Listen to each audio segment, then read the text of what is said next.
Witam serdecznie w kolejnym odcinku podcastu Druga Strona Sukcesu. Moim gościem dzisiejszym jest Milena Jastrzębska, moim zdaniem najbardziej ogarnięty człowiek pod kątem budowania zespołu i zarządzania zespołem w firmie.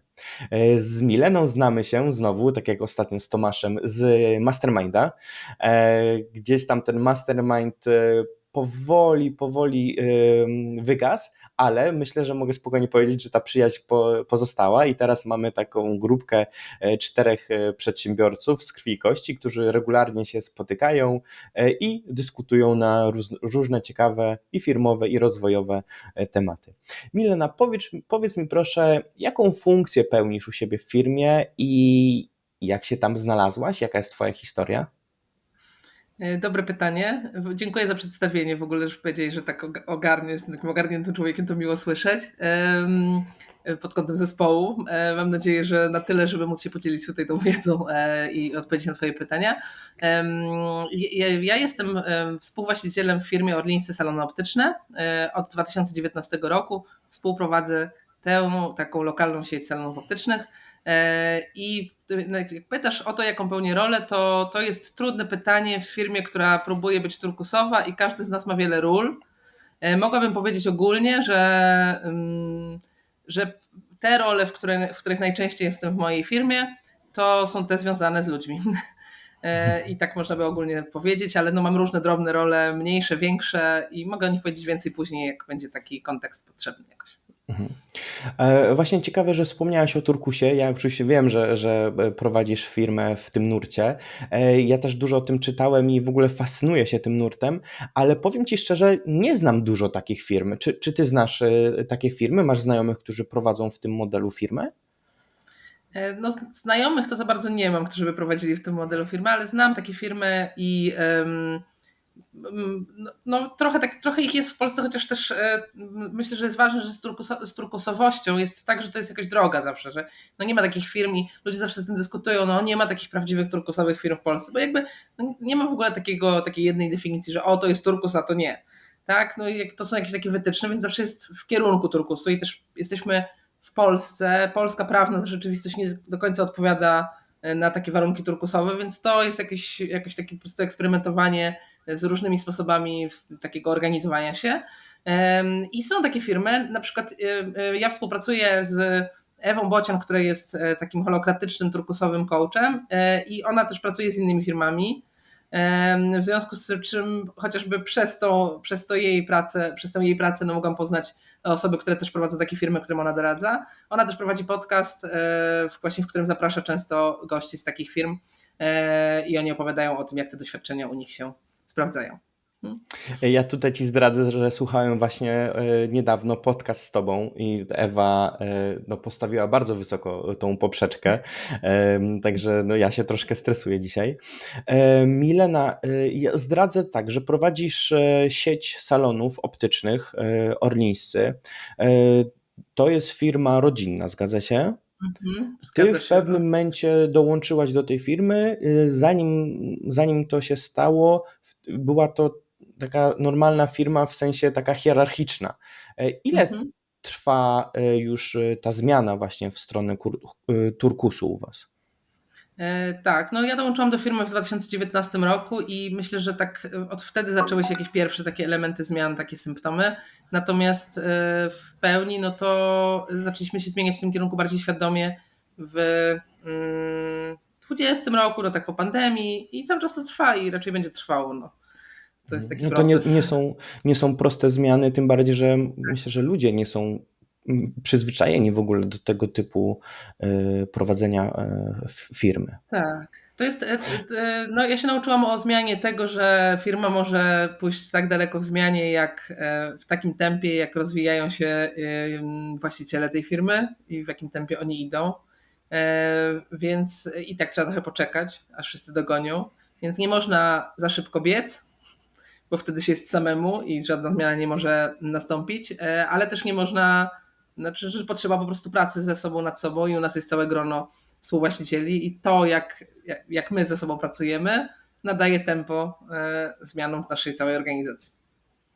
Wiesz co, to dla mnie to są mega ciekawe tematy i być może nagramy w ogóle o tych zmianach oddzielny odcinek, ale dzisiaj chciałbym Cię zapytać, czy masz jakieś biznesowe wpadki, bo to jest druga strona sukcesu. Chcę porozmawiać o właśnie o tych fuck-upach, wpadkach i czego się z nich nauczyłaś.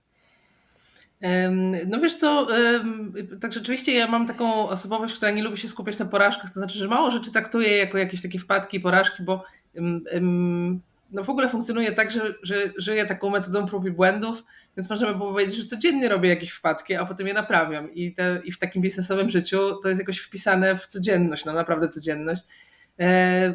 Powiedzmy z takich większych rzeczy, to ja przed przyjściem do tej firmy prowadziłam przez 11 lat szkołę językową i to było coś, co zaczęłam robić mając 24 lata, czyli moja taka pierwsza poważna praca poza wcześniejszymi jakimiś wakacyjnymi, czy nie wiem, korepetycje, czy jakieś restauracje, Londyn i takie rzeczy. No to w zasadzie tam, wiesz, można by powiedzieć, że można by było przykryć ten okres 11-letni taką płachtą, bo tam było tak dużo porażek, że można było to wszystko przykryć. Ale znowu trudno wybrać takie znaczące, no wiesz, takie rzeczy w stylu, nie wiem, próbowaliśmy otworzyć jakąś filię, która się nie udała, tak? Czy na przykład był taki moment, że prawie cały zespół się rozsypał i miałam takie poczucie, że dobra, to następny rok z kim będziemy budować? Tam z 20-osobowego zespołu zostaliśmy, wiesz, sami z nie wiem, 2 osobami. Więc takich Mhm. momentów było bardzo dużo, ale jakbym miała powiedzieć, co jest taką największą porażką i wtopą przez cały ten okres mojego biznesowego życia, to jestem ja sama dla siebie. To znaczy, że zawsze wtedy, kiedy na przykład ja mam coś takiego, że że co jakiś czas łapię wiarę, że wszystko zrobię sama i uratuję świat, nie? I za każdym razem, kiedy wchodzę w taką fazę, to potem się obraca przeciwko mnie. To znaczy, no sama wiesz, albo jestem przemęczona, albo właśnie ludzie przestają się angażować tak, jakby powinni, bo tak jakby mogli nawet, nie powinni, tylko mogliby, czy chcieli, no bo tak jestem wszędzie nadmiernie, tak? I to myślę, że generuje dużo wpadek, no. Bardzo, bardzo ciekawa myśl. Powiedz mi, ty na co dzień budujesz zespoły, prawda? Budujesz zespoły dla swojej firmy. Wcześniej budowałaś zespoły jako taki konsultant, tak mogę powiedzieć. Em, Powiedz mi, jak ty to robisz? Znaczy, pytam pod kątem ludzi, którzy na przykład mają mniejsze firmy troszkę niż wasza, żeby im podpowiedzieć, czym mają się kierować pod tym kątem. Mhm. Tak, ja rzeczywiście cały czas robię te dwie rzeczy. Czyli to nie jest tak, że teraz buduję zespół tylko w mojej firmie, tylko łączę te dwie role i równolegle współprowadzę tę firmę, a równolegle mam też klientów poza tą firmą, w których właśnie prowadzę szkolenia. Najbardziej lubię pracować z właścicielami po prostu. Trochę tak z takimi ludźmi jak ja, tylko na wcześniejszym etapie. Pomagać im no jakoś tak uzyskiwać równowagę i rozwijać ich firmy, ich zespoły. Jak to zrobić? No to wiesz, trudne, trudne. Na pewno nie Szerokie zrobisz na wszystkiego pewno. naraz. Mhm. I na pewno nie wierzyć, że da się zrobić wszystko samemu. To moja pierwsza rada. Mam teraz taką klientkę, z którą nawet jestem świeżo po konsultacji takiej mentoringowej i zawsze kiedy spotykamy się, to ona na tym spotkaniu mówi, no dobra, to ja już to wiem, to teraz jak to wprowadzić w życie? No to jest właśnie trudne. Pierwsze to w ogóle budować świadomość, czyli rozwijać się jako właściciel i jakbym miała powiedzieć, od czego właściciele mają zacząć skuteczne budowanie swojego zespołu, to od pracy nad sobą, w której należy nie ustawać, związanej z poszerzaniem świadomości tego, jakim jestem człowiekiem, jak ja się zachowuję, jak ja wpływam na innych, jak się z nimi komunikuję, jakie sytuacje wokół siebie generuję. I im więcej takiej świadomości, czyli bycia świadomym, dojrzałym liderem, tym lepsze rezultaty. Wszystko jedno, w czym będziemy. Tak? Jakikolwiek będziemy prowadzić biznes, to im bardziej będziemy siebie świadomi, tym będzie łatwiej. No i takim narzędziem, które pomaga mi, żeby w ogóle zaczynać pracę z liderami, z właścicielami, jest Freeze, czyli takie psychometryczne narzędzie polskie, które mierzy, bada style myślenia i style działania. I to jest coś, co ja proponuję na starcie w każdej współpracy, czyli narzędzie, które poszerza ludziom świadomość tego, jak funkcjonują inni. Ja sobie zrobiłem takie badanie i no powiem szczerze, dla mnie to był game changer. Pokazał mi moje słabe strony, oraz moje silne strony i no, to w ogóle zmieniło totalnie moje podejście w ogóle do całego prowadzenia biznesu, bo gdzieś tam wiem, jakich kompetencji powinienem szukać u swoich partnerów bądź pracowników, a które kompetencje mogę spokojnie sam zagospodarować i będą na wysokim poziomie, więc bardzo polecam. No i właśnie podkreślam tą samoświadomość, tak? To jacy my jesteśmy i jak wpływamy na innych, tak? Chociażby właśnie style myślenia i sylwetki. Są ludzie bardziej skierowani na relacje, są bardziej ludzie skierowani na takie analityczne myślenie, troszkę bardziej wycofani. Są ludzie tacy czerwoni, którzy są bardziej jak takie gwiazdy, chcą świecić, realizować się, są głośni, skupiają wokół siebie uwagę. Fajnie jest mieć świadomość tego, że to jest i nauczyć się rozpoznawać w miarę szybko, kto jaki jest. Tutaj ważne, żeby nie właśnie, chyba tam dwa modele pomyliłeś w sensie kolorów, co też właśnie, to jest to jakby okej, nie mówię, żeby jakoś punktować, a jednocześnie jako trener freeze muszę powiedzieć, że czerwoni to nie ci. Okay. Natomiast właśnie, że to jest nieważne, które narzędzie wybierzemy. Ważne, żeby, i już można szukać różnych i patrzeć w różnych, ważne, żeby nie brać ich jako takich etykietujących, już dzielących ludzi na cztery, tylko w ogóle pokazujących, że jest różnorodnie, bo też, no nie wiem, jeśli jestem freeze'owym partnerem, czyli człowiekiem bardziej skupionym na relacjach, to nie znaczy, że nie jestem jednocześnie analityczny czy skupiony na zadaniu, bo może być różnie i chodzi o to, żeby tak nie brać tej pierwszej warstwy, tylko dlatego robi się te badania z trenerem, no żeby cały czas jakby, żeby takie narzędzie potraktować jako jakiś kompas, jakąś taką wskazówkę, nie, co do tego, jak mamy i jak mogą mieć inni. I wiadomo, że w naszym życiu nie jesteśmy w stanie wszystkich przebadać, z którymi mamy do czynienia. Nie zawsze mamy takie możliwości, nie wiem, czasowe, finansowe, mentalne, żeby na przykład przebadać swój zespół cały, ale sama wiedza o sobie jako liderze to jest pierwszy krok, nie? Wiem jak mam, wiem jak mogą mieć inni, no więc próbuję jakoś zgadywać, dopasowywać się w komunikacji do nich, nie? To jest też ciekawe, bo jakby w tym badaniu może wyjść na przykład, że robimy jakiś długi czas coś, czego bardzo nie lubimy, to nas frustruje i ma to wpływ paradoksalnie być może na całą firmę, tak no, emocjonalnie i z punktu widzenia jakiegoś tam stresu i tak dalej, więc Tak, no, zdecydowanie freeze może nam pomóc, nie? Na przykład jakie role zawodowe będą dla nas bardziej właściwe i nie w taki sposób, że ty będziesz lekarzem, a ty będziesz tam architektem, tylko jeśli chcesz pracować w medycynie, no to które role w tej medycynie będą takie, w których będziesz się czuł bardziej naturalnie, będą zgodne z twoją naturą, a które na przykład będą sprzeczne z twoją naturą, nie? Dobrym przykładem jest, jak prowadziłam szkołę językową, no to też w ogóle dużo pracuję jako trener w branży edukacyjnej z nauczycielami, lektorami, właścicielami szkół językowych. No i często są takie pytania, no to jaki będzie najlepszy styl dla lektora? Kogo mam zatrudnić? Nie?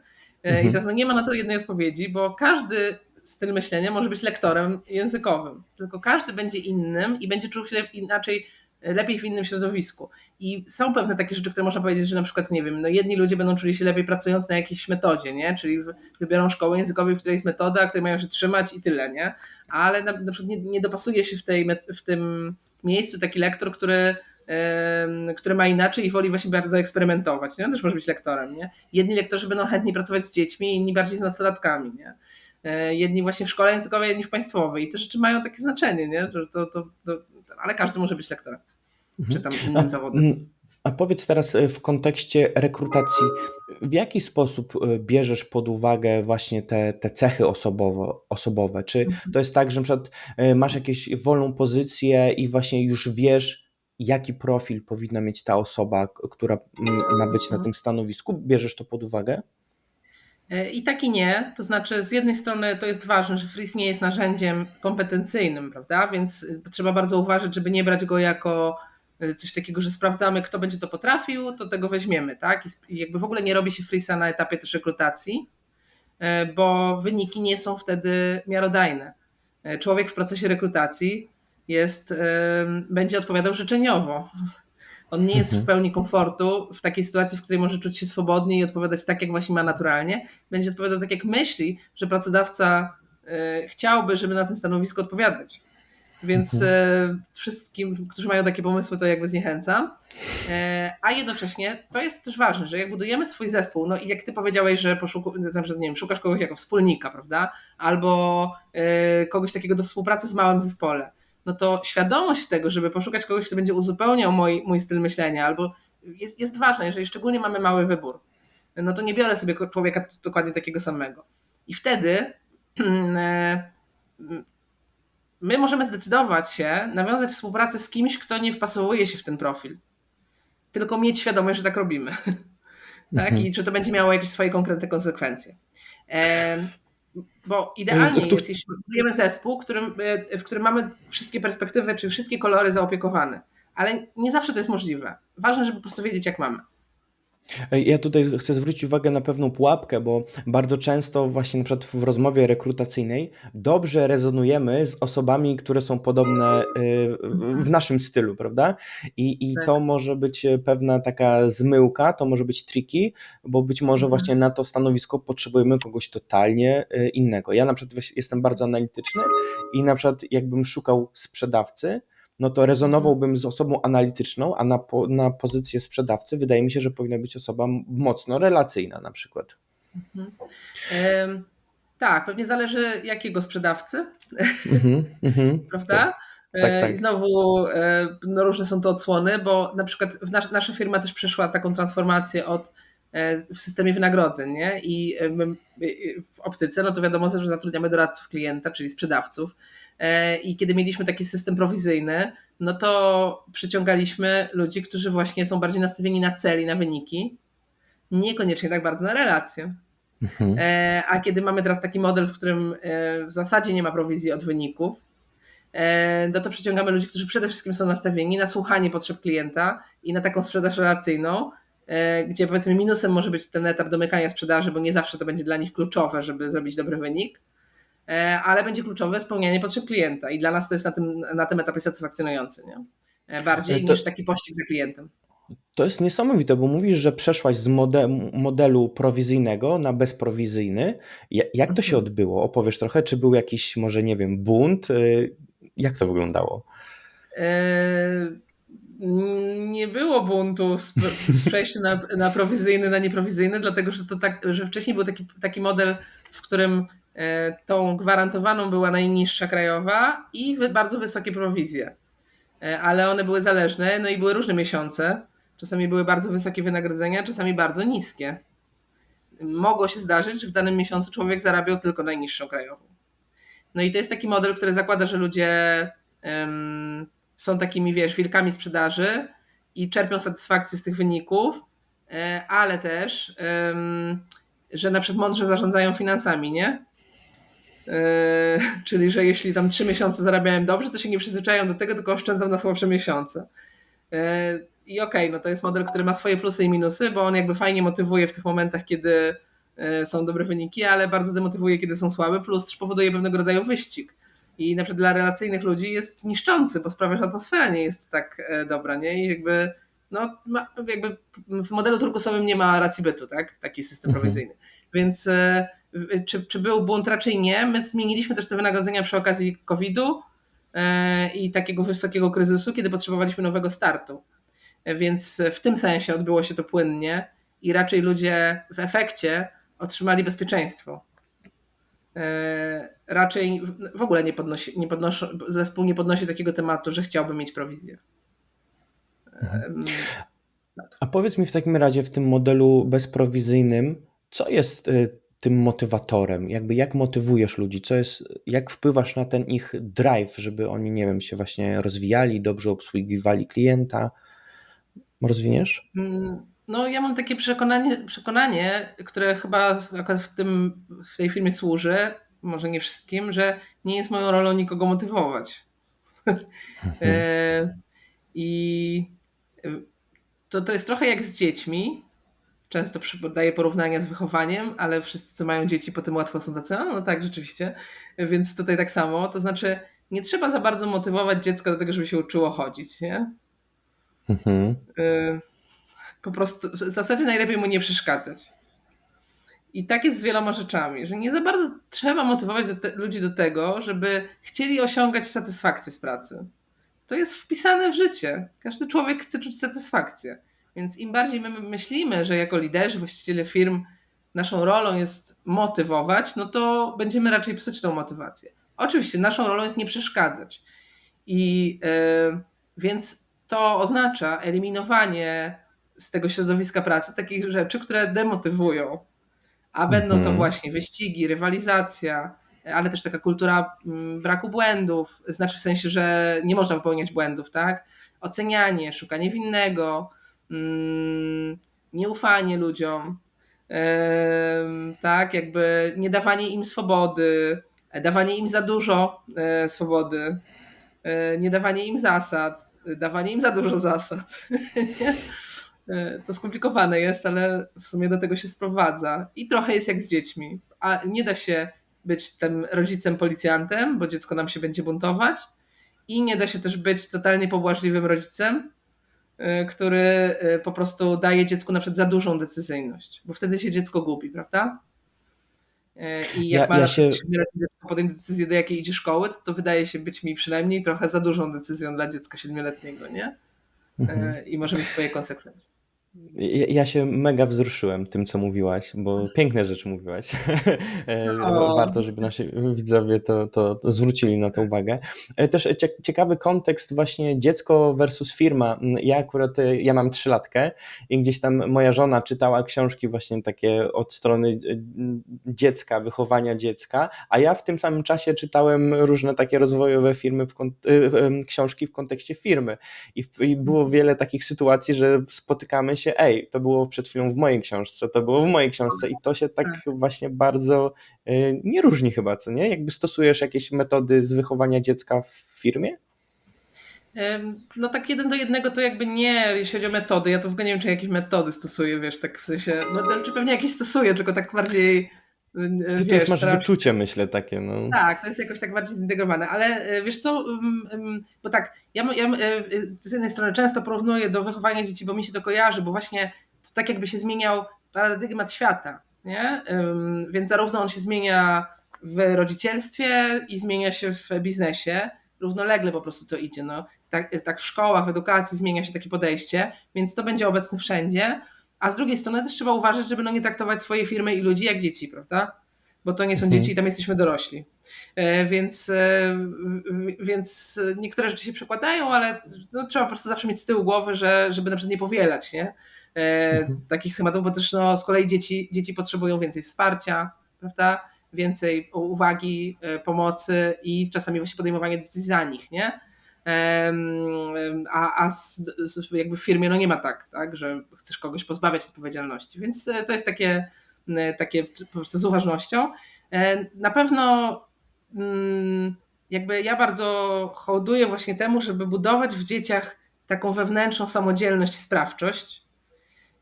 I to są wszystkie takie rzeczy, w których na przykład zaczynają się od małego dziecka, karmienia i ubierania się na przykład. Czyli jako mama wierzę w to, że dziecko wie, kiedy jest głodne, a kiedy nie jest, że dziecko wie, ile chce zjeść, a ile nie, a kiedy już nie chce, tak? Czy że wierzę, że dziecko wie, kiedy mu jest zimno, to znaczy może akurat o tym nie pomyśleć, ale jak zapytam go, czy chce założyć kurtkę i odpowie mi, że jest mu ciepło, to temu ufam. Nie? I to są takie drobne rzeczy, ale dla mnie są kluczowe, takie drobne przykłady, ale są takie kluczowe w podejściu do tego, jak widzę to moje dziecko jako podmiot. Nie? I podobnie trochę w biznesie, że no to ten człowiek jest ekspertem od siebie i tego, jak pracować, nie? Co sprawia, że czuje satysfakcję, a nie ja będę mu mówić, jak ma żyć. A jednocześnie potrzeba pewnych ram i zasad, no bo budujemy coś wspólnie, prawda? I no nie wiem, chcemy na przykład dawać, u nas to tak jest, że chcemy dawać klientom powtarzalną jakość, powtarzalny sposób obsługi. I do tego ludzie muszą to zaakceptować po prostu.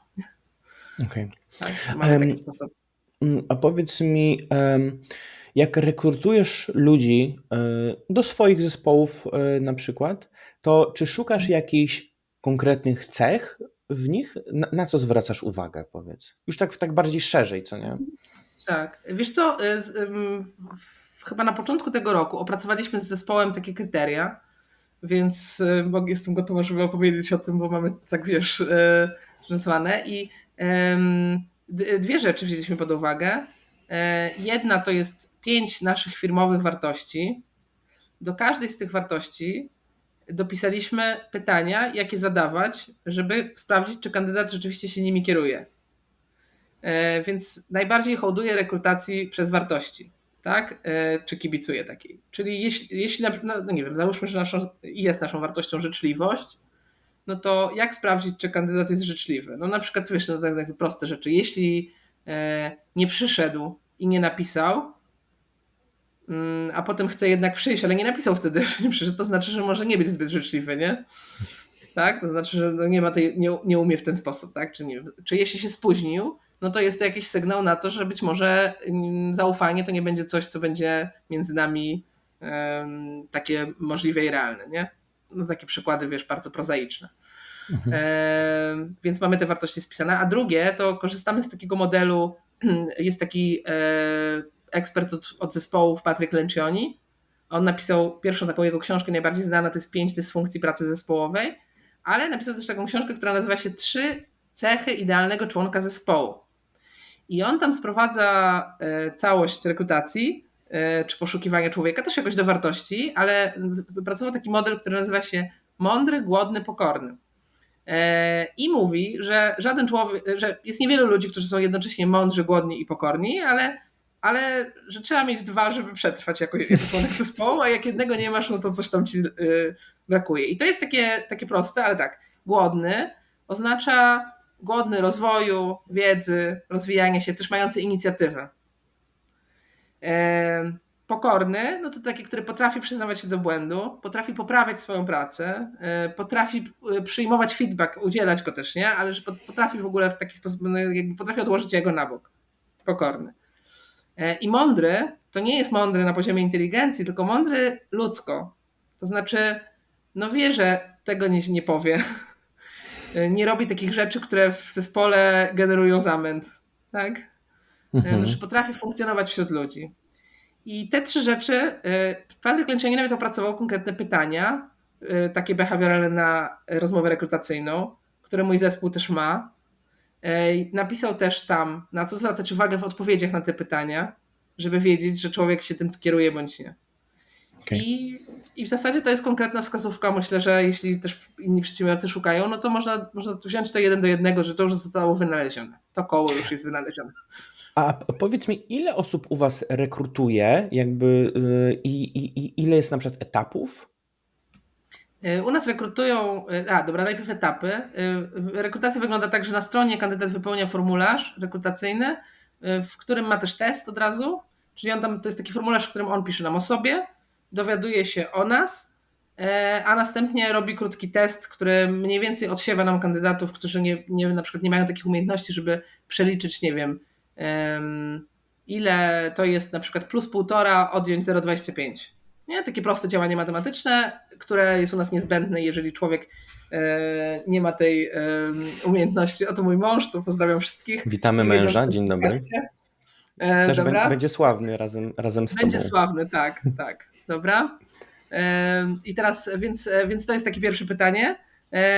Czy taki pierwszy test, czy takie testy związane z czytaniem ze zrozumieniem, na przykład kandydat czyta krótki tekst, który opisuje wady wzroku, a potem musi na podstawie tego tekstu odpowiedzieć na kilka pytań, wszystkie odpowiedzi są w tekście.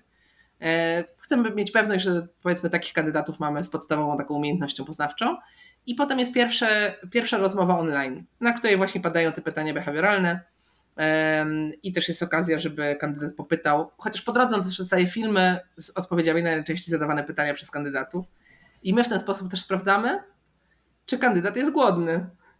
Bo jeśli on nie obejrzał tych filmów i przyszedł na spotkanie i zadaje pytania o to, co tam by już było, to znaczy, że nie będzie również miał znaczy, że jest szansa, ryzyko raczej, że taką postawę będzie też przejawiał w trakcie uczenia się, prawda? Że nie przygotuje się, nie dowie się, mimo że wszystko dostał. To jest pierwszy etap, a potem po tym pierwszym etapie, jeśli kandydat przejdzie go pozytywnie, to udaje się na taki drugi etap już do salonu na żywo, I tam jest jedna osoba, która odpowiada za ten proces i to nie jest taka typowa rozmowa rekrutacyjna z pytaniami, tylko przebieg tego spotkania zależy od tego, jakby trochę jest też dla kandydata, żeby on mógł poznać zespół, miejsce, dowiedzieć się, jak pracuje salon, na czym polega ta praca w salonie optycznym, bo najczęściej to są ludzie, którzy wcześniej nie pracowali w taki sposób, żeby zespół mógł się wzajemnie poznać. I są tacy kandydaci, którzy przychodzą i spędzają na przykład 4 godziny, bo podoba im się, chcą zobaczyć, jak obsługuje się klientów. I na przykład wtedy bardzo łatwo można zobaczyć, czy taki kandydat stoi, czy na przykład nie wiem, wszyscy są zajęci, a on nagle zaczyna pomagać klientowi i mówi, nie wiem, bo ja tutaj tylko jestem ten, ale na przykład Mhm. podam panu coś, nie? I to też są takie oznaki, które pokazują, że warto komuś zaufać. Mhm. Ile osób bierze udział w takiej decyzji? Na pierwszym etapie mamy 3 osoby, które prowadzą takie spotkania rekrutacyjne z całego zespołu, a potem no, już są całe te zespoły salonów i decyzja jest w pierwszym etapie tej osoby, która rekrutowała, ona się zawsze konsultuje z pozostałymi rekruterami, a w drugim etapie jest decyzja w jakiś sposób całego zespołu. To znaczy, no jest lider czy osoba odpowiedzialna za decyzję, ale tyle osób, ile miało okazję poznać tę osobę, wypowiada się na ten temat po Mhm. prostu. Jeszcze tutaj zapytam szybko, jak duża jest Twoja organizacja? Ile osób w niej pracuje w tym momencie? Mniej więcej. Obecnie około 30 osób. Razem z Okej. nami tutaj, wiesz, z właścicielami to będzie prawie 35. I rozumiem, że te takie kompetencje, one są tak rozsiane po różnych członkach Twojej organizacji, prawda? Bo to nie jest Masz tak, na że. myśli różne, że różni ludzie mają różne? Tak, tak, tak, tak. Dobrze odnoszę wrażenie? Tak, wiesz co, cały nasz zespół rzeczywiście w zasadzie, no wiesz, 99% zespołu pracuje w salonie. I oni wykonują na co dzień czynności związane z obsługą klienta, prowadzeniem salonu, ale większość osób ma też takie role, które służą całej firmie. No i na przykład rekruter to jest taka rola, czyli mamy 3 osoby w całej firmie, które rekrutują dla całej firmy. Okej, super. Tak. Bardzo, bardzo fajny model. A powiedz mi, czy miałabyś jakieś rady dla takich początkujących, na przykład startuperów, kiedy Mhm. mają zatrudnić te na przykład pierwsze osoby do swojego zespołu, na co zwrócić uwagę, Mhm. jak to może przeprowadzić? Mm, tak, właśnie, dobre pytanie, jak to zrobić na start dla startuperów. Wiesz, rzeczywiście chyba w ogóle się poznać trochę na rekrutacji, to znaczy poczytać o tym, o co pytać, bo jesteśmy obarczeni wszyscy takimi błędami poznawczymi i pierwszy lepszy artykuł błędy poznawcze w rekrutacji pomoże już rekruterowi w ogóle się ich jakoś tam ustrzec i mieć świadomość, że je popełnia. No bo jednym z nich jest to, że właśnie zatrudniamy ludzi podobnych do siebie, albo na przykład, że jesteśmy pod wpływem pierwszego wrażenia, pod wpływem pierwszego wrażenia, nie? I na przykład jak to ktoś nam się spodoba, cokolwiek nam się spodoba w człowieku w pierwszym wrażeniu, a to mogą być takie rzeczy, które są w ogóle niezwiązane z pracą, bo są nieświadome. Na przykład ten ktoś nieświadomie przypomniał nam kogoś, kogo już znamy i stał się taki nam bliski, więc już chcemy wierzyć, że on po prostu to jest ten. Prawda? I wtedy przestajemy w ogóle zadawać pytania i słuchać faktycznie odpowiedzi, tylko zaczynamy prowadzić rozmowę tak, żeby potwierdzić nasze pierwsze wrażenie. Mhm. Zarówno w jedną, jak i w drugą stronę, nie? Pozytywne czy negatywne. I to chyba jest pierwsza rzecz, którą bym powiedziała, czyli wiedzieć faktycznie o co pytać, a nie wziąć sobie listę pytań rekrutacyjnych z internetu, na przykład kim chciałby pan być za 5 lat i nie wiedzieć po co zadajemy to pytanie. Nie? Bo możemy zadać i w zasadzie człowiek nam powie, no nie podoba nam się ta odpowiedź, albo nam się podoba. To jest niewystarczające. Mhm. Mi się podobał ten numer, który wy zastosowaliście, żeby sprawdzić takie z pozoru może proste rzeczy, typu na przykład czytanie ze zrozumieniem, ale jeżeli one mają jakby faktyczny impact potem na późniejszą pracę na tym stanowisku, no to jest kluczowe, żeby faktycznie to zbadać. Właśnie, czy ktoś lubi się uczyć, albo czy jak, nie wiem, jak reaguje na stres, bo na przykład dane stanowisko jest bardzo stresogenne. To jest, myślę, że dobry taki tip, żeby tak delikatnie po prostu podpytać, sprawdzić tak nawet na takim podświadomym poziomie, jak ktoś by się zachował w danej sytuacji. To jest fajne. Tak, więc pomagają pytania behawioralne. To są takie pytania, które właśnie mówią o tym, jakby się zachował. Jesteś w takiej sytuacji, co robisz? Nie? I one wtedy pokazują trochę, bo człowiek może wymyśleć coś, ale no raczej wymyślić coś, co by zrobił. No, tak, jest Mhm. mało możliwe, żeby był w stanie wymyślić coś, w co nie wierzy. Nie? Mhm. I tutaj można dużo sprawdzić. Takim pytaniem jest na przykład, którego kiedyś się nauczyłam, że jak się rekrutuje do obsługi klienta, no to warto zadać pytanie człowiekowi, klient na ciebie krzyczy, co robisz? Nie? I gro tych kandydatów mówi coś takiego, e, ja nauczyłem się, że muszę być asertywny, więc nie pozwalam na siebie krzyczeć. Nie? No i to jest człowiek, który nie przejdzie rekrutacji. Dlatego, że my nie chcemy w obsłudze klienta człowieka, który na pierwsze co, jak krzyczy na niego klient, to skupia się na sobie, na swojej asertywności i na tym, że on nie pozwoli swoich granic naruszyć. To jest oczywiste. Mamy nie pozwalać naruszyć swoich granic, ale przede wszystkim musimy się dowiedzieć, o co chodzi klientowi. I my szukamy ludzi, którzy będą potrafili w takiej sytuacji powiedzieć, ciekawe jak do tego doszło, ciekawe co się Mhm. stało po stronie klienta, nie? Jakby Taki oczywiście nie sposób naruszając. myślenia, prawda, w ogóle, tak? Który, okej, Tak. super, świetne, świetna, Potrafi się świetna postawić rada. w butach klienta, prawda? Czy w ogóle ma taką umiejętność? Bo to jest o ego Mhm. trochę, nie? Jak człowiek mówi, nie Mhm. pozwolę na siebie krzyczeć, no to znaczy, że jego ego jest pierwsze i on nie pozwoli na siebie krzyczeć, nie będzie też współpracował w zespole, nie? Mhm. Będzie miał Mm, rację. A powiedz mi, powiedzmy, że udało nam się tego kandydata już wybrać i powiedz mi, jak go wprowadzić na przykład w Twojej sytuacji do zespołu, który już jest, już pracuje, jest zżyty, biorąc pod uwagę też na pewno macie bardzo dużo procesów, jak Wy wprowadzacie nowego pracownika? Przyznam, że proces wprowadzania nowego człowieka do nas jest chyba najmniej opracowanym procesem u nas i jest w ogóle czymś, do czego się zabieramy teraz. Jakby dosłownie teraz, wiesz, mamy to Mhm. wpisane na 3. kwartał tego roku, żeby to zainicjować. Co nie znaczy, że nie mamy jakichś już praktyk, tylko one są bardziej partyzanckie niż ułożone w proces. Więc wiesz, no na razie mamy tak, że rzeczywiście jest ktoś w salonie, kto odpowiada za wdrożenie takiej osoby i tyle. I cały zespół uczy, wiesz, krok po kroku, tak on the job, nie?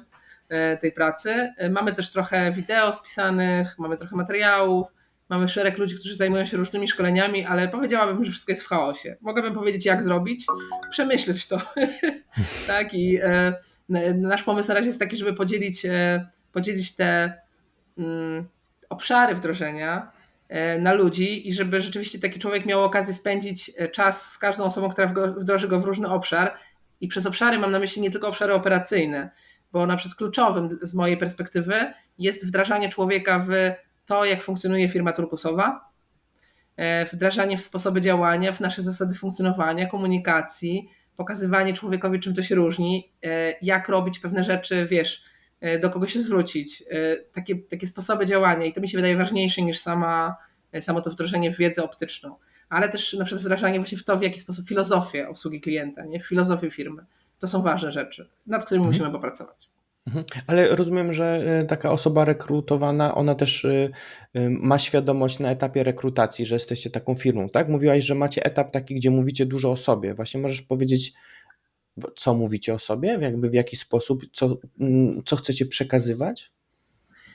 Ja też zachęcam, żebyście odwiedzili wszyscy słuchający właśnie stronę orlińscy.pl/rekrutacja, bo tam właśnie w zasadzie to jest to wszystko, co mówimy o sobie tam. Czyli mówimy o tym, czego się możesz spodziewać u nas, ale też czego się nie możesz spodziewać. Mamy taki trochę list odstraszający. Ja się kiedyś zainspirowałam jakąś amerykańską firmą i nawet chcieliśmy zrobić tak całkowicie swój, ale tak bardzo on był nam bliski, że bardzo się inspirowaliśmy tą konkretną firmą przy tworzeniu tego i mogę to powiedzieć, że to nie jest jakoś super nasza, z drugiej strony jest po prostu nasze. I mówimy tam na przykład o tym, że my jesteśmy małą polską rodzinną firmą. Nie spodziewaj się takiego poziomu zorganizowania jak w korporacji. Wiele rzeczy będziesz musiał wypracować sam, stworzyć sam. Jak zauważysz, że nie działają te rzeczy, jeżeli ich nie ma, to będziemy oczekiwać od ciebie, że coś z tym zrobisz. Na przykład. I jeśli się na to nie piszesz, to nie rekrutuj się do nas. Mhm. Tak? I często tak jest, że ludzie się rekrutują, a potem przychodzą i na przykład spodziewają, dlaczego to tego, kto tu odpowiada za to? Dlaczego tego jeszcze nie ma? To powinno być tak. I mówimy, u nas tak nie ma, wielu rzeczy nie ma po prostu. Mhm. Tak, nie jesteśmy korpo. Mhm. I tutaj chyba płynnie przechodzimy do tematu odpowiedzialności, tak? Widzę, że jakby Mhm. już na początku komunikujecie, że każdy jest tak samo odpowiedzialny za ten statek, jak Mhm. no właśnie, u was nie ma tego zarządu czy góry, prawda? U was Mhm. jest ta hierarchia płaska. Że to nie jest Wiesz hierarchia, co, tak? to tak Struktur. też nie działa, że w turkusowych firmach nie ma hierarchii, bo ona jest, tylko jest po prostu taka różnorodna. To znaczy, wiesz, my jesteśmy podzieleni na różne koła, różne obszary i w każdym kole jest jakiegoś rodzaju hierarchiczność, no bo są po prostu ludzie, którzy kompetencjami mają większe kompetencje. Na przykład Mhm, to nie jest tak, że nie wiem, każdy może stworzyć jakąkolwiek grafikę, nie? W naszym biznesie, czy puścić jakąkolwiek reklamę. No ufamy, że jest jakaś rola, jest jakiś człowiek, który robi to lepiej, bo potrafi. W związku z tym w tym sensie jest hierarchicznie. To on podejmuje te mhm, decyzje, nie? mhm, mhm, I to jest mylące często, tak? Że nie jest też łatwe. A my w naszej firmie jeszcze trochę mamy zarząd, jesteśmy w etapie żegnania go i budowania takiego nowego koła głównego trochę. Czyli mhm. wiesz, no, musi być jakaś grupa ludzi, która odpowiada za prowadzenie firmy ku jakimś wynikom i kierunkowi, wyznaczeniu kierunku, wyznaczeniu strategii. Różnica jest taka, że to nie jest w domyśle na właścicielach. Mhm. Że może być tak, No, że jesteś właścicielem w firmie, ale nie odpowiadasz za nadawanie jej kierunku. rozumiem. No tak, no i to właśnie spłaszcza tą Mhm. strukturę całą, tak? Że bardziej Tak. zadaniowo kompetencyjnie podejść do Mhm. tematu, a nie jestem szefem i będziemy robić tak, jak ja Tak, mówię. To, tak. to też chyba zależy od tych szefów, czy są na tyle świadomi swoich umiejętności, kompetencji i swojego wyczucia, e, i czy potrafią oddać w ogóle taką Mm. odpowiedzialność właśnie komuś mniej związanemu z firmą. I właśnie powiedz mi, jak wy podchodzicie do tematu odpowiedzialności, na przykład, nie wiem, za wyniki, bo na pewno jakby macie mierzenie wyników, chociażby sprzedażowych. I jak się rozliczacie z tej odpowiedzialności u siebie w firmie? Wiesz co, właśnie myślę, że to nie jest takie proste i raczej chyba jesteśmy w takim procesie układania tego, nie? Bo takiej prostej odpowiedzialności za wyniki to jakby w jakiś sposób nie ma. To znaczy, no nie ma jej takiej, no nie wiem, na przykład nie wiąże się z wynagrodzeniem, prawda? Znaczy my mamy Mhm, taki kawałek tam premii wspólny dla zespołu, ale to jest bardziej związane z dzieleniem się górką niż z jakąś odpowiedzialnością za niedowożenie wyników. E, mm, Wiesz, to no, chyba jesteśmy tak na rozkroku jakimś, tak bym mhm, powiedziała. Czyli, że okej. z jednej strony, wiesz, jak na przykład, no nie wiem, jeśli jakiś salon nie dowozi wyników, to my mamy takie poczucie, że wiesz, wszyscy bierzemy za to, każdy bierze za to 100% odpowiedzialności. I zarówno ten zespół, jak i na przykład my, jak i inni ludzie w firmie, no bo wiesz, my jako firma zbudowaliśmy coś takiego, że ludzie wspierają też wzajemnie siebie między salonami, prawda? Albo na przykład samo to, że bierze się że wszyscy biorą odpowiedzialność, jest to, że dany salon potrzebuje w grafiku mieć więcej ludzi, a inny salon w tym czasie jest osłabiony. Więc ten inny zespół osłabiony też bierze tą odpowiedzialność, bo pracuje podwójnie, nie? Znaczy podwójnie, no pracuje po prostu w mniejszym składzie osłabionym, czyli jest im ciężej. No i to też jest branie odpowiedzialności za wspólny wynik. Mhm. Więc no, tak bym na to odpowiedziała, tak? Nie byłam jakoś przygotowana na to pytanie, ale w sumie nie wiem do końca, czy to odpowiadam też, tak? Znaczy, tak, no, mi się ta wizja podoba, tak? No, jakby ja bardzo lubię takie podejście, że wszyscy jesteśmy na jednym statku i nie wiem, jak ja Mhm. skończę wcześniej swoje zadanie, no to pomogę tobie, żebyś ty skończyła wcześniej, a potem razem zastanowimy się, co możemy zrobić jeszcze takiego nowego Tak. na koszt, jakby dla firmy. Tak. I co jest jakimś Em, ważną z tą odpowiedzialnością też, to odeślę może wszystkich też do takiego, ja się kieruję od powiedzmy tam, nie wiem, 1,5 roku taką metodą The Conscious Leadership, jest taka książka amerykańska i też blog The Conscious Leadership Group i tam jest takie wideo o odpowiedzialności, które pokazuje, że z odpowiedzialnością nie jest tak jak z pie, tam jest ciasto, nie? Że nie jest tak jak z ciastem, że jesteśmy na takim, jak mówisz, na tym jednym statku, no i że dzielimy to ciasto, że każdy ma po trochę odpowiedzialności, nie? Bo kiedy byśmy tak podzielili odpowiedzialność, no to łatwo ją sobie oddawać. I ten kawałek ciasta mówi, że to tamtych jest odpowiedzialność, a ten mówi, że tamtych. To jest takie, nie, mamy jedną rzecz i wszyscy się dzielimy. To nie tak. I oni tam mówią o tym, że z odpowiedzialnością jest tak, że każdy ma swoje całe ciasto. Czyli każdy bierze 100% odpowiedzialności za swój wkład. I zmieniając myślenie o tej odpowiedzialności, wtedy jest tak, że jakby w taki sposób podchodząc do odpowiedzialności, mamy mniejszą pokusę, żeby obwiniać w ogóle innych ludzi i szukać rozwiązań poza nami. Bo to jest tak, oni mają odpowiedzialność i czegoś nie zrobili. Oni też czegoś nie zrobili, oni czegoś nie zrobili, ale ja jestem odpowiedzialna za swój wkład w 100%. Więc mogę się jako lider zrzymać na tym, że wiesz, dlaczego inni, gdyby inni tam robili tak, to by było wszystko inaczej, okej, a jak ja robię, nie? I co ja tu mogę zrobić? I tylko na to mam wpływ. Mhm. No, ty przede wszystkim jako lider możesz pomóc im wykonać to ich ciasto lepiej, albo szybciej, albo po prostu na czas, tak? Jakby dużo osób w ogóle ma tendencję do zrzucania odpowiedzialności na wszystko dookoła. A tak naprawdę, szczególnie jakby w byciu liderem, właścicielem firmy czy founderem, chodzi o to, że wszystko jest twoją odpowiedzialnością i wszystko zależy od ciebie. I jeżeli coś nie działa w firmie, to jest tylko i wyłącznie, ja tak uważam, twoja wina, tak? Foundera, bo ty nie przypilnowałeś, albo ty zrekrutowałeś właśnie złego człowieka, nie przemyślałeś tego procesu i tak dalej, i tak dalej. Więc No ja bym powiedziała, że wiesz, jak z kolei weźmiemy tak, no to obwiniamy samego siebie, a tu w tym podejściu ciastowym chodzi o to, że każdy z nas ma te 100% odpowiedzialności, bo łatwo też się, wiesz, stać ofiarą tego, że no to ja tutaj jestem tym liderem, który bierze całą odpowiedzialność i winę. Tu nie chodzi o winę, tylko o odpowiedzialność, a to jest różnica. I wiesz, to też no nie może być tak, że zatrudniamy ludzi w zespole i bierzemy całą odpowiedzialność za to, że oni nie dowożą wyników. My mamy 100% odpowiedzialności i ten człowiek też ma 100% odpowiedzialności. I jeśli na przykład mówisz o tym, że zawsze lider może pomóc, no ale z kolei ja jestem taką osobą, że jak z kolei ciągle będziesz pomagał, no to weź odpowiedzialność za to, że ludzie nie biorą odpowiedzialności. Nie? Czyli to jest, i wtedy trzeba zobaczyć prawdzie w oczy, kurde, jestem po prostu ciągle w pomocy i moja firma się nie rozwija, dlatego że gaszę wszystkie pożary na przykład. Tak?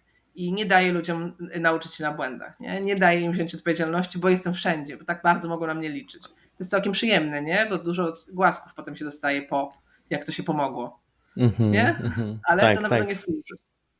A powiedz mi, jakim ty jesteś liderem? Powiedz, jakimi wartościami się kierujesz? Jak wygląda właśnie twój dzień lidera?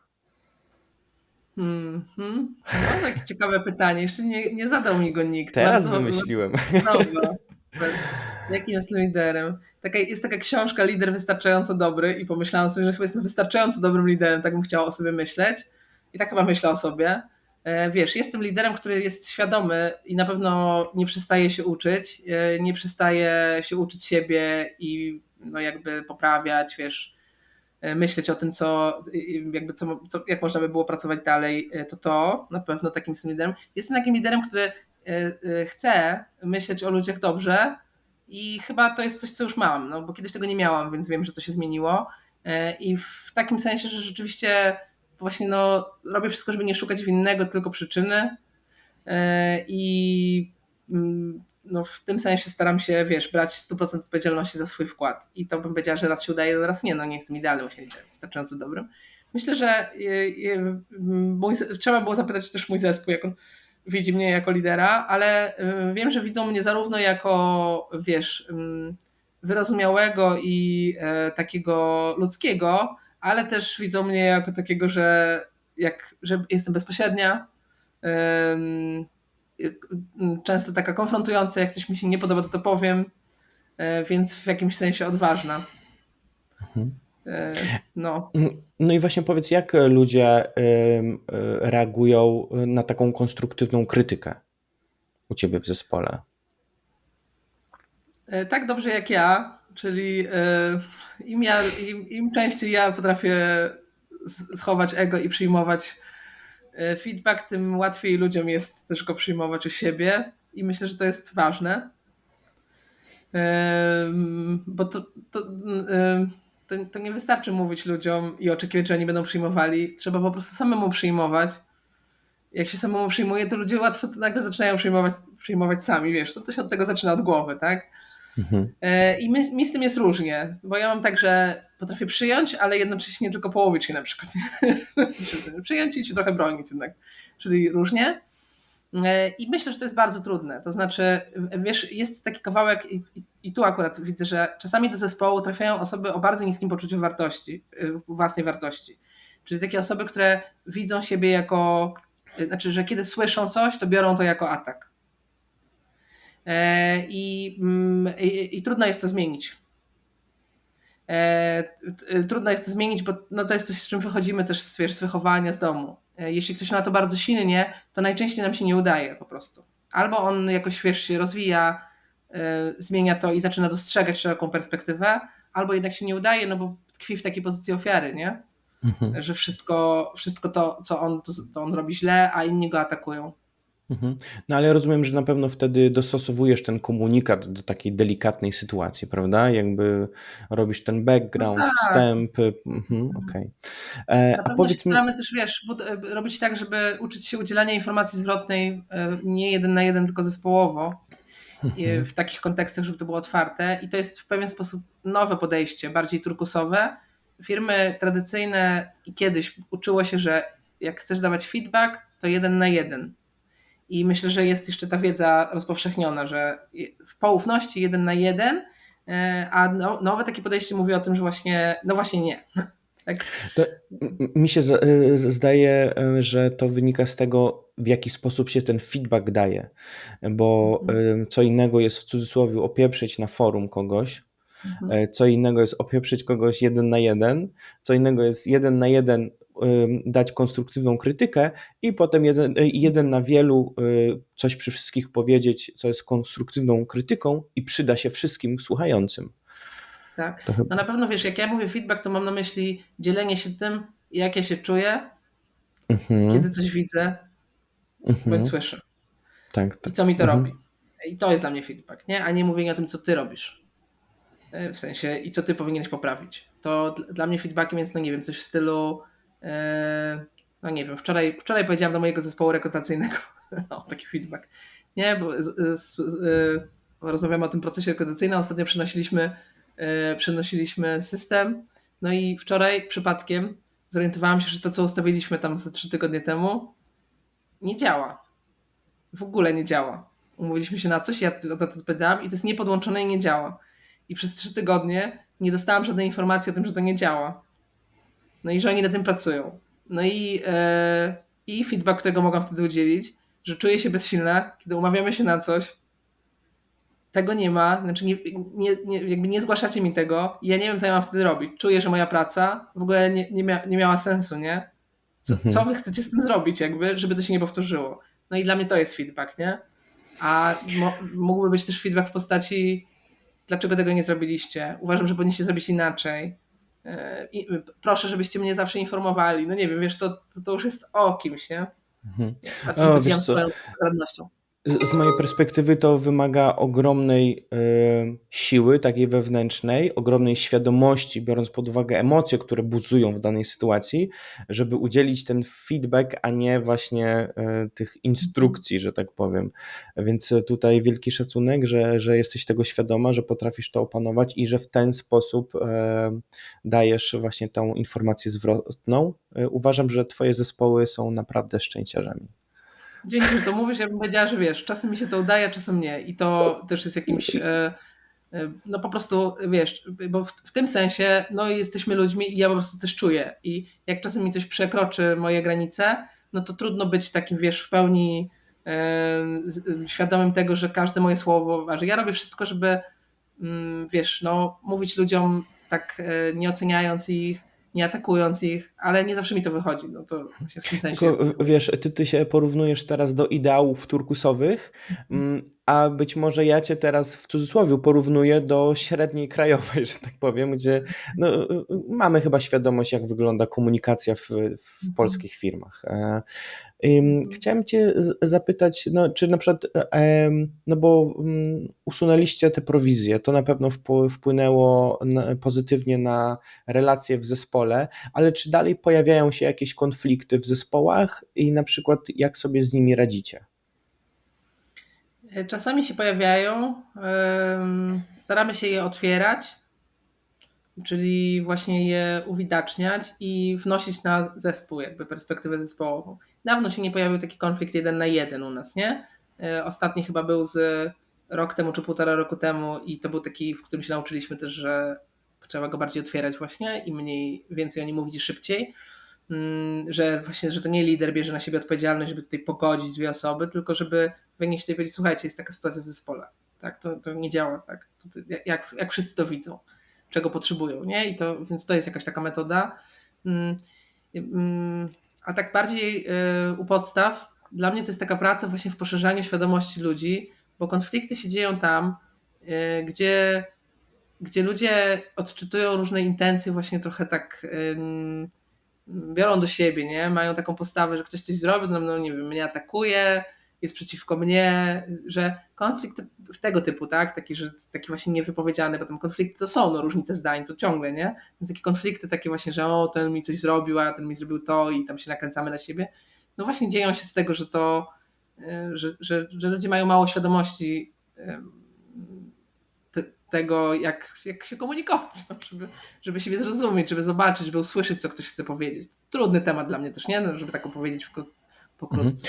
A powiedz, co robisz, żeby jakby w cudzysłowie monitorować te konflikty? W sensie, jak to jest, że ta informacja do ciebie trafia, że jest konflikt, bo często konflikty są po prostu ukryte, ludzie nie chcą o nich mówić i nie chcą też nad nimi pracować, a to jednak trafia do ciebie i ty gdzieś tam masz wtedy możliwość zareagować.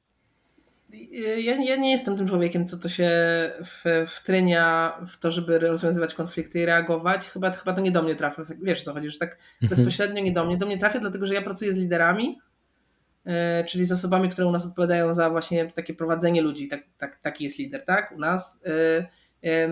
I, no i oni często przychodzą z tym, tak, że coś takiego się dzieje, więc ja bardziej pośrednio wspieram ich w tym, żeby sobie tam radzili, ale te konflikty wypływają po prostu w zespołach. No. Myślę, że jest szereg rzeczy, o których nie wiemy, no też już jakby nie jest to celem. No.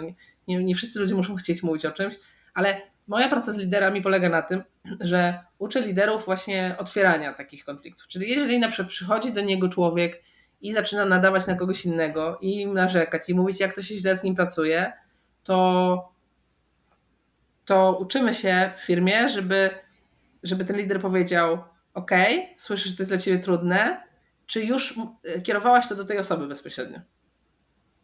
Nie? Czy ta Mhm. osoba już o tym wie? Jak ty to widzisz? Co ty o tym myślisz? To jest pierwszy krok. No i często, no nie wie. No to w ogóle od tego zacznijmy, nie? To jest pierwszy etap, tak? Jeśli to nie działa i mimo tego, że ta osoba próbuje rozmawiać, nie działa, no to wtedy wnosimy ten konflikt na kanwę zespołu. To powiedzmy o tym. Jest taka sytuacja, próbowałem, ale nie wiem, co z tym zrobić. I tam też już dużo wychodzi, nie? Okej, czyli samo to się tak no w cudzysłowie samo rozmasowuje, w sensie na poziomie zespołu może to się już Tak. rozmasować, bo gdzieś tam te osoby w Czasem są zespole. takie konflikty między zespołami, nie? To znaczy, O, jeden zespół uważa, że inny zespół ma lepiej, bo coś tam, a ten ma lepiej, że coś to.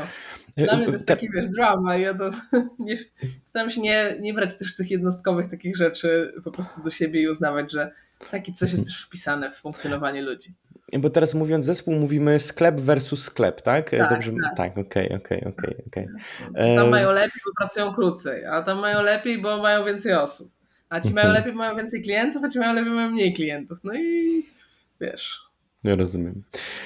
Powiedz mi, a czy na przykład zachęcasz swoich pracowników do rozwoju i ewentualnie jak to robisz, żeby oni chcieli się rozwijać i na przykład w jakich kierunkach? Tak, na pewno wiesz, organizując różnego rodzaju szkolenia w firmie, mamy warsztaty liderskie, jakieś takie warsztaty ze sprzedaży, właśnie ze standardów, szkolenia zewnętrzne są jakieś, czasem firmy organizują, więc też tam wiesz, jak najbardziej ludzie mogą z tego korzystać. E, Mm, No i ja też jakby upatruję tego rozwoju właśnie w takim liderskim rozwoju, nawet ludzi, którzy nie wiem, mają krótkie doświadczenie i że im bardziej znowu, im ja się więcej rozwijam, wiesz, to pokazuję innym, no nie wiem, właśnie dzielę się książkami, podcastami i to tak idzie dalej. Niektórzy ludzie właśnie wchodzą na tę ścieżkę, zaczynają coś uczyć się czegoś, no to potem zarażają innych do uczenia się i tak to idzie, nie? To ty jesteś takim firmowym influencerem. Tak, tak. No wiesz, są też inni influencerzy, tak? To nie tylko ja, ale trochę tak, nie? No wiesz, na przykład, Fajnie. bo ja to mam taką umiejętność, a to akurat osobista taka w sensie, ale chyba też dlatego, że mam to trenerskie wykształcenie, że ktoś się czasem zgłasza do mnie z problemem i ja jakby widzę, jaką książkę mógłby przeczytać, gdzie mógłby znaleźć odpowiedź, no i dzielę się tymi rzeczami. Jak ktoś chce, to czasem to podłapie, no i się wkręca i to idzie dalej, tak? Mhm. Mamy, wiesz, dużo książek, takich biblioteczkę, więc jak ktoś chce, to może to pożyczać. No. Znaczy ogólnie dla mnie bycie liderem to jest właśnie bycie kimś, kto inspiruje innych, a nie na przykład stoi z batem, tak? To jest ta różnica między Tak. szefem a liderem. Em, Czy ty, Milena, masz jakiegoś swojego biznesowego idola, mentora? Idola to nie wiem. No teraz wiesz, bo to się zmienia okresowo, czyli w każdym momencie mojego rozwoju zawodowego są ludzie, którymi akurat się inspiruję. No i oni mijają, w sensie, że ja wyrastam z tego na przykład, no bo już to jakoś tam ogarniam i pojawia się ktoś następny. I nie lubię mówić o tym właśnie w roli idola, bo to tak, bo to stawia mnie w roli fanki, wiesz o co chodzi, że tak Mhm. jakoś tego nie czuję. Bardziej jakiejś takiej wymiany, no. I tak myślę o Ewie Bocian, którą już tu wspominałam, która aktualnie jest dla mnie mentorem i z nią pracuję nad transformacją, ale też pracuję z nią indywidualnie, więc ona pomaga mi, bo ma szerszą wiedzę taką turkusową, ale też jest jakby dalej w etapie takiego rozwoju samoświadomości jako lidera, związanego z, wiesz, taką świadomością też ciała, emocji i tak dalej. Ja w zasadzie przez wszystkie lata, odkąd jestem przedsiębiorcą, zawsze pracuję w jakiejś formie terapii albo coachingu i to też jest dla mnie taki kawałek, gdzie no nie wiem, to jest tam ktoś po drugiej stronie, on nie musi mieć większej wiedzy, kompetencji, doświadczenia, ale musi być dla mnie takim lustrem. No i aktualnie zachwycam się właśnie tym twórcą The Conscious Leadership. Jim Dethmer się nazywa ten człowiek i słucham jego Mhm. podcastu. Ale wiesz, był taki czas, że na przykład, nie wiem, marketingu uczyłam się od Wojtka Bizuba, który jest Mhm. właścicielem agencji marketingowej, z którą współpracujemy i był taki czas, kiedy przesłuchałam cały jego podcast i więc to on. Tak sobie myślę po drodze, kto jeszcze, Boże, takie różne osoby. Wiesz, tak, nie wiem, dużo na przykład mm, z obszaru produktywności, zarządzania sobą w czasie, to wiesz, kiedyś David Allen był takim moim guru i od niego się uczyłam Getting Things Done, tej metody, nie? Z polskich osób to Jacek Kłosiński to jest taka osoba, i teraz już mnie nim inspiruje, ale pamiętam, że on zarówno trochę w marketingu, jak i też właśnie w obszarach takiej produktywności, czy na przykład tworzenia ofert. Od niego nauczyłam się tworzyć oferty. No i różne rzeczy, wiesz, od różnych Wiesz, to co osób. mówisz, to są turbo istotne informacje. Ja będę musiał te wszystkie książki z tego odcinka wypisać i może je jakoś podlinkuję pod filmikiem. Milena, wybiła nam godzinka. Bardzo przyjemna rozmowa. Ja sam się z niej bardzo dużo nauczyłem. Mam nadzieję, że widzowie też coś dla siebie w niej znajdą. Bardzo Ci dziękuję. Ja jestem Twoim fanem. Mega, No, naprawdę. bardzo miło mi to Jestem słyszeć. pod Mam nadzieję, że wrażeniem. było przydatne.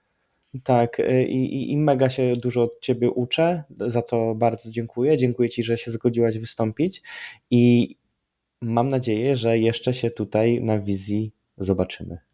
No to ja też dziękuję bardzo i trzymam kciuki za Revboxa i Twoje działanie i Twój podcast. Dziękuję bardzo. To buziaki, udanego dnia życzę. Trzymaj się. Cześć.